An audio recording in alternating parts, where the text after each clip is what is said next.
Dear brothers and sisters, typically when we talk about the effect that we are having on the rest of the ummah, there is this sense of introspection that's lacking. What role am I playing at the spiritual level when it comes to everyone else? And so you can talk about the role of sins in bringing about burden, or you could talk about the role of dua and bringing about relief. But subhanAllah, there's a very specific act of worship that distinguishes us from everyone else. And many people would think that this act of worship is for this small group of people. It's for the awliya, it's for this small group of friends of Allah subhanahu wa ta'ala that not many people can do. And some would even say that it's unwise to even talk about this act of worship when people are struggling with the bare minimum. So someone might say, why would you talk about Qiyamul Layl? Why would you talk about the night prayer when most Muslims are struggling to even pray 5 times a day? And I'm going to tell you exactly why and why it's so important in this moment. If a person is not praying 5 times a day, then it could be that they are a source of sin upon this ummah. But if a person wants to be a source of strength for this ummah, then that's where Qiyam comes in. That's number 1. Number 2, it could be that in that night prayer that Allah subhanahu wa ta'ala provokes in you a sweetness in your talking to Him, in your relationship with Him, in those moments of being alone that actually transforms the quality of your 5 salawat. If you learn to enjoy your qiyam, if you learn to enjoy 2 rak'ahs at night, that can actually transform all 5 of your prayers during the day. Because you actually would have had some meaning in it and you're not thinking about everything that has to come and everything that you have to do.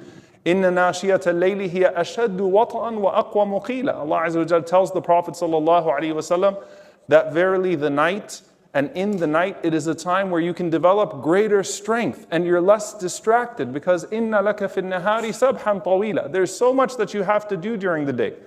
And so the quality that you gain from 2 rak'ahs at night can transform 5 prayers of the day. But there's something else that I really want us to get to. And I say this, by the way, subhanAllah, that this is something that we should all aspire to, starting with myself. This is a deed that we should struggle with, and this is a deed that I am struggling with, and this is a deed that I hope all of us will struggle with, bi'idhnillahi ta'ala. That in this moment in particular, there is nothing that can build us for the moment like Qiyam as individuals and as societies. There is nothing that can give us victory over those who oppress us like this particular act of worship. And I want to take you back to the moment that the Prophet ﷺ comes to Medina and he gives his inauguration speech. And you've all heard this many times, but I want you to pay attention to the only thing that differentiates this speech, or the main thing that differentiates the speech from anything that anyone had ever heard before. Ayyuhan nas, he gathers all the people, the Muslims, the Jews of Medina, the polytheists of Medina, the people that, maybe the few Christians in Medina, people of all different backgrounds and faiths, right? They're coming around to hear what this man is going to say, sallallahu alaihi wasallam, in Medina when he finally has a platform. He can finally speak, because in Mecca, they didn't allow him to speak in public, sallallahu alaihi wasallam. They persecuted him, alayhi salatu wasallam, in his own home. Ayyuhan nas, O people, afshu salam, spread peace. Now, if you're not Muslim, you can appreciate spread peace. Afshu salam, and of course we have the specific greeting, assalamu alaikum, but it's more than that. Because so many Muslims say assalamu alaikum, but they intend everything else except for salam when they give it to you. They say assalamu alaikum, peace be unto you, but everything under the words of salam is not salam, right? So salamu alaikum is an intention towards your brother as well. Assalamu alaikum, peace be unto you, an intention from sister to sister as well. Assalamu alaikum, peace be unto you. Afshu salam, spread peace, not just with your words, but with everything else. All right, if I'm someone who's hearing the Prophet ﷺ for the first time, I've heard something like that before. At'imu ta'am, feed the poor, beautiful. Salam is what Jesus, peace be upon him, used to say in the Bible, right? Even now, peace be unto you. This is the greeting of the prophets. Assalamu alaikum. Feed the poor. We can find this noble trait in multiple ways of life. Of course, we want to excel with it, and we have a different push towards it. but feed the people and especially the poor. And the Prophet ﷺ says, Wasilul arham, and connect your families, establish the ties of kinship. This is a beautiful trait, a beautiful quality that has a universal manifestation. Then he says, sallallahu alaihi wasallam, well, pray at night while other people are sleeping. Stand up and pray at night when everybody else goes to sleep. Tadkhulul jannata bi salam. You'll enter paradise in peace. This is different. SubhanAllah, in the narration of Abdullah ibn Amr ibn As, قال عليه الصلاة والسلام, أعبد الرحمن. Worship Ar-Rahman. Who is Ar-Rahman? Never heard of Ar-Rahman before. The most merciful. Worship Ar-Rahman. And afshu salam wa at'imu ta'am, and so on and so forth. Spread peace and feed the people. The Prophet ﷺ is saying that the way this society is going to be established and distinguish itself, the secret ingredient beyond what we already know of the good things that Allah has put in us to naturally incline towards, the secret ingredient is going to be that those same people that are spreading peace, those same people that are feeding the poor, those same people that are working are not making an excuse for themselves to not fight with their bodies and stand up to replenish their souls at night. This is what's going to be your secret ingredient to building this society, O Ansar, in a way that no one has ever built a society before. This is where it's going to come down to the characters that build the culture of Medina. وَصَلُّوا بِاللَّيْلِ وَالنَّاسُ نِيَامٌ تَدْخُلُوا الْجَنَّةِ بِسَلَامٍ. A very specific group of people. Stand up and pray at night when other people go to sleep. SubhanAllah, there's a connection here. The first address in Medina that the Prophet ﷺ gives to the people is, stand up and pray at night. And the first address that Allah gives to the Prophet ﷺ in Mecca in his most devastating times, when he's alone in society, is, Ya ayyuhal muzammil, qum al-layla illa qalila. Of the first words. O you who is wrapped up, stand up at night and pray, except for a little bit. Push yourself, O Muhammad sallallahu alaihi wasallam.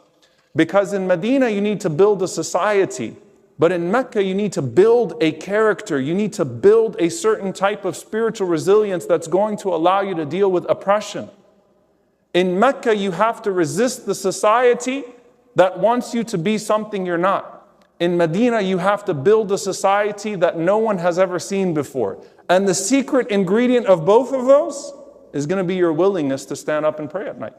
Because you're going to nurture something in those moments that no one else can nurture. You're going to kindle a fire in your heart in those moments that no one else knows what it's like to kindle. But you have to be willing to put in that sacrifice. Before Allah subhanahu wa ta'ala made the 5 prayers obligatory, He made Qiyamul Layl obligatory on the Prophet sallallahu alaihi wasallam. He made the night prayer obligatory on the Prophet ﷺ and the believers by extension.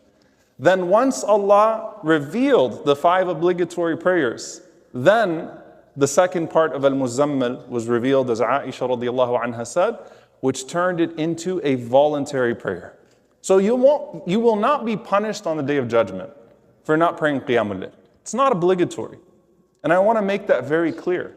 But in this moment, subhanAllah, you want to build yourself as an individual?